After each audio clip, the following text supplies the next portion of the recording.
Cancer patient যারা, তাদের উদ্দেশ্যে ভিডিওটা দেওয়া। আমরা ক্যান্সার মানেই টাটা বুঝি, টাটা মানেই মুম্বাই বুঝি। যদিও কলকাতায় একটা টাটা মেমোরিয়াল আছে, এই টাটাটা গত সম্ভবত 54-55 বছরে ব্যাপকভাবে পরিচিতি পেয়েছে। বাংলাদেশের মানুষের মনে এটা ঢুকে আছে, ক্যান্সার মানে টাটায় যেতে হবে, টাটায় সস্তায় এই হবে সরকারি প্রতিষ্ঠান, এটা লোকজনে জানে।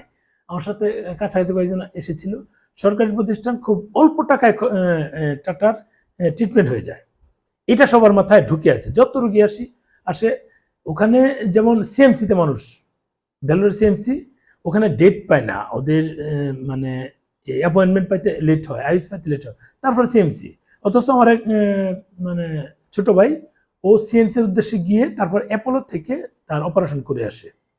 সিএমসিতে প্রায় 7 লাখ লাগছিল সেটা, আর অ্যাপোলোতে সেটা 5 লাখ সামথিং, 5.5 লাখের মধ্যে হয়ে যায়, প্রায় 1.5 লক্ষ টাকা সেভ হয়, 1 লক্ষ কত হাজার টাকা যেন। তার মানে মানুষের মাথায় ঢুকে গিয়েছে সিএমসিতে কম। উনি কিন্তু ও কিন্তু প্র্যাকটিক্যাল দেখে এলো, এরপর কিন্তু বলে যে না, এটা আমাদের ভুল ধারণা। এরকম টাটার ক্ষেত্রে যারা, মানে টাটা মানে হচ্ছে ক্যান্সারের বেস্ট ট্রিটমেন্ট। টাটার মতো আরো অনেক হাসপাতাল আছে ট্রিটমেন্ট করার। কিছু বলতে গেলে বলতে হয়, অনেক মেশিন যেটা অন্য অন্য জায়গায় আছে আপডেট মেশিন, সেই মেশিন টাটাতে নাই, দাঁড় করেও তাদের কাজ করতে হয়। এটা অনেকে চাইলে এটা নেগেটিভ বলতে পারে। যেমন আগে একটা ভিডিও দিয়েছিলাম, অনেক বলেছে যে মানে ওখানে কত রোগী মৃত ব্যক্তি পাঠালে বাংলা সমস্যা হয়নি, তার মানে টাটাতে গেলে আপনি সুস্থ হয়ে আসবেন, মৃত্যু আপনার হবে না, তেমনটা কিন্তু বাবার সুযোগ। ওই লোকে আমি বলছিলাম, তার মানে স্বীকার করলেন যে টাটাতে গেলে লোকজন মারা যাচ্ছে, সবাই সুস্থ হয়ে ফিরছে না। এরপর আর মানে প্রত্যুত্তর দেয়নি, কারণ হচ্ছে জায়গা মতো হিট করেছি, তারা যেটা প্রশংসা করতে গিয়েছিল সেটা জায়গা মতো হিট করেছে। যাই হোক, আমরা যারা টাটা কেন্দ্রিক চিন্তা করি, টাটায় যা খরচ, আমি বললাম তো যে লীলাবতীতে তার চেয়ে কম খরচে ট্রিটমেন্ট করে দিব, চ্যালেঞ্জ দিয়ে বললাম। লীলাবতীতে তার চেয়ে কম, কারণ আমাদের তো বললাম যে আমরা যেহেতু এখান থেকে তাদের একটা অফিস, আমাদের সাথে একটা চুক্তি হয়েছে, এখানে তাদের যত প্রচারণা আছে সেটা আমরা চালানো শুরু করেছি। নিশ্চয়ই আমরা রিকোয়েস্ট করে তারা একটা দিবে, এই মাসে কিন্তু কিছু খরচের বিষয় থাকে, সেটা যদি তাদের সাপোর্ট নেই তাহলে তাদের প্রচারণা নিশ্চয়ই চালাতে হবে। এখনো শুরু হয় নাই, কিন্তু তারপর যদি রুগী পাঠায়, রুগী তো অনেক জায়গায় পাঠাচ্ছি, তা রুগীর থেকে তো আপনি 5 লাখ টাকা খরচ করে যে হাসপাতালে ট্রিটমেন্ট করতে যাবেন, ওই হাসপাতালে আমি গেলে আপনাকে 4.5 লাখে করে দিব, 4 লাখে করে দিব, আপনি গেলে 5 লাখ লাগতো।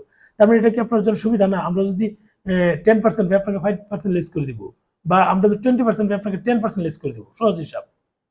আমরা 20% আপনাকে 10% লেস করে দেবো, আমরা 15% লেস করে দেবো, 5% আমাদের থাকবে। যেহেতু আমরা অফিস নিয়ে বসে কাজ করছি, এটা চুরি তো করছি না।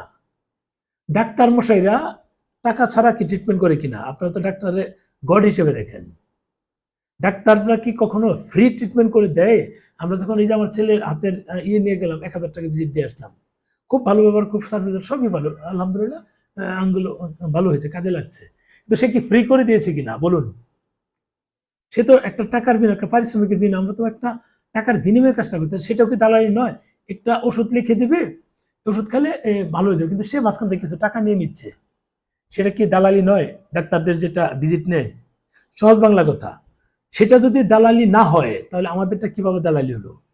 আমরা তো সার্ভিস দিচ্ছি, আপনার A to Z শুরু থেকে ধরেন, আপনার ভিসার জন্য যে আয়ুষ লাগে, অর্থাৎ ভিসা ইনভিটেশন লেটার, সেটা এনে দিচ্ছি, অ্যাপয়েন্টমেন্ট এনে দিচ্ছি, আমরা খুব দ্রুত এই ভিসা পাওয়ার জন্য যে স্লটটা, সেটা যেমন এই যে টাটা থেকে একজন এনে দিলাম দ্রুত, সেই স্লট নিয়ে দিচ্ছি। এরপর যেটা হচ্ছে, মানে ভিসা করার ক্ষেত্রে হাসপাতাল থেকে একটা সাপোর্ট দেওয়া হচ্ছে। যদি আপনার মেজর প্রবলেম থাকে, আপনারা ওই হাসপাতালে আসা যাওয়ার যে দুজনের, রুগী আর একজন অ্যাটেন্ডেন্ট, তারা কিন্তু আসা যাওয়ার খরচটাও দিয়ে দিবে। আমি তো মুখে বলছি না, এই যে প্রমাণ তো পাবেনি, আমি তো বলি এটা তো প্রমাণ দেখাতে পারবেন। যদি আপনার মেজর প্রবলেম হয়, আপনি যাবেন 50,000 টাকা খরচ করতে, নিশ্চয়ই আপনার পিছনে তারা 60,000 টাকার বিমান টিকিট দিবে না, এটা মাথায় রাখবেন। আপনার তো বড় অ্যামাউন্টের ট্রিটমেন্ট প্রয়োজন হয়, যেটা আপনি টাটা থেকে পাবেন না। সহজ কথা, আমরা কিন্তু লীলাবতী থেকে এটা নিয়ে দিতে পারবো। লীলাবতীতে কেন যাব? এই যে অনেকগুলো কারণ আছে। আর ওখানে তো আর বড় সুবিধা হচ্ছে যে ওখানে এলিট পার্সনগুলো ট্রিটমেন্ট করে, যেমন অমিতাভ বচ্চন, শাহরুখ খান, সালমান খান, সালমান খানের বাবা সেলিম খান এখনো বোধহয় হাসপাতালে সম্ভবত আছে, আমির খানও গিয়ে ঘুরে আসতো হাসপাতালে। তার মানে ভিআইপি পার্সনগুলো যায়, আর বড় বড় ব্যবসায়ীরা যায়, তার মানে ট্রিটমেন্ট ভালো। আপনার বাংলাদেশে অনেক টাকা আছে, কিন্তু কিভাবে ট্রিটমেন্ট করবেন, কোন হাসপাতালে গেলে ভালো চিকিৎসা পাবেন সেটা অনেকে জানেন না। আমরা কিন্তু সেই কাজগুলো করছি, আপনাদেরকে কনসালটেন্সি যেটাকে বলি সেটা করছি, মেডিকেল কনসালটেন্সি আর কি যেটাকে বলা হয়।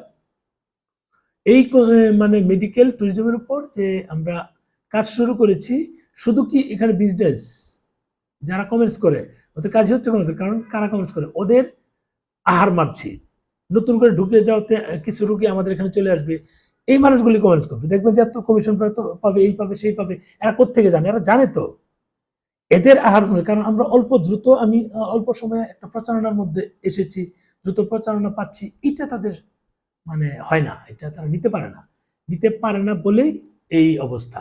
আমাদের সাথে এই একটা মানে খারাপ ব্যবহার করে বা নেগেটিভ কমেন্টস করে। মানে আমরা একটা হাসপাতালে ওয়ান স্টপ সার্ভিস দিচ্ছি, আপনার ইনভাইটেশন থেকে শুরু করে আপনার কাগজ দিবেন, আমরা হাসপাতালে পাঠাবো, অনেক হাসপাতালই আছে যেটা বেস্ট মানে ক্যান্সার, এটা ক্যান্সারের কথা বলেন, ক্যান্সার হয় নিয়ে যান আপনি বেঙ্গালুরু যান, অ্যাপোলো আছে, আরো হাসপাতাল আছে, চেন্নাই যান, অনেক হাসপাতাল আছে। যদি আপনি ধরেন যে আপনাদের বাচ্চা হচ্ছে না দীর্ঘদিন, আপনারা উন্নত ট্রিটমেন্ট করতে যাচ্ছেন, আমরা এনে দেবো, কোথায় যাবেন, যেখানে যান নিয়ে দিচ্ছি। কলকাতায় যাবেন, খরচ কম খরচে করতে চাচ্ছেন, কলকাতা অ্যাপোলো যাবেন, নিয়ে দিচ্ছি। কলকাতা মণিপাল যাবেন, নিয়ে দিচ্ছি, কোনো অসুবিধা নাই। এটা তো কেউ না কেউ করছেই। আমি যদি নিয়ে যাই তাহলে ওখান থেকে আমি একটা পাবো, আমার পারিশ্রমিক পাবো। কিন্তু আপনি ওখান থেকে সরাসরি এনে আপনার মতো নিয়ে গেলেন, হাসপাতাল যারা ইন্টারন্যাশনাল ডেস্কে আছে, কোনো সরাসরি যে তারা দিতে, তারা তাদের যে এজেন্সি আছে ওখানে তারা লিস্ট করে দেয়, তারা একটা কমিশন খায়, তারা চাকরিও করছে, কমিশনও খাচ্ছে। কিন্তু আমরা তো এটা নিয়ে কাজ করছি, সবকিছু আমরা গুছিয়ে দিলাম, সবকিছু পাঠালাম, সবকিছু করলাম, তাই আমাদের তো একটা পারিশ্রমিক আসবে। এটা কিন্তু আপনাদের রোগীদের কাছ থেকে আসবে না, হাসপাতাল আমাদেরকে দিবে, হাসপাতাল নিয়োগ দিয়েছে আমাদের, হাসপাতাল নিয়োজিত। যেহেতু লীলাবতী নিয়ে কাজ শুরু করেছি, আপনারা জানেন লীলাবতীর ভালো উন্নত মানের ট্রিটমেন্ট, বড় বড় এলিট পার্সন গুলো যাচ্ছে। খরচের কথা তো আপনারা যারা আপনারা যারা টাটাতে ট্রিটমেন্ট করতে যাচ্ছেন, টাটার যে কম খরচে আমরা লীলাবতীতে আপনার ট্রিটমেন্ট এবং উন্নত ট্রিটমেন্ট করে দেবো। শুধু টাটাই ভালো ট্রিটমেন্ট করে সেটা না, আরো অনেক হাসপাতাল আছে। আমি একটার কথা, লীলাবতীতে আসতে পারেন, বা নিউ ইরা আছে, আমরা যেটা তেলনা একটা হাসপাতাল আছে সেখানে করে আসতে, এটাও পারেন। এই হচ্ছে অবস্থা। ভালো থাকবেন। অনেক কথা বললাম, প্রতিদিনই এটা প্রচারণা চালানো হবে। যারা মানে ট্রিটমেন্ট করতে যেতে চান যোগাযোগ করবেন, কম খরচে আপনাদেরকে ট্রিটমেন্টের ব্যবস্থা করে দেবো, উন্নত মানে ট্রিটমেন্ট যেন হয়।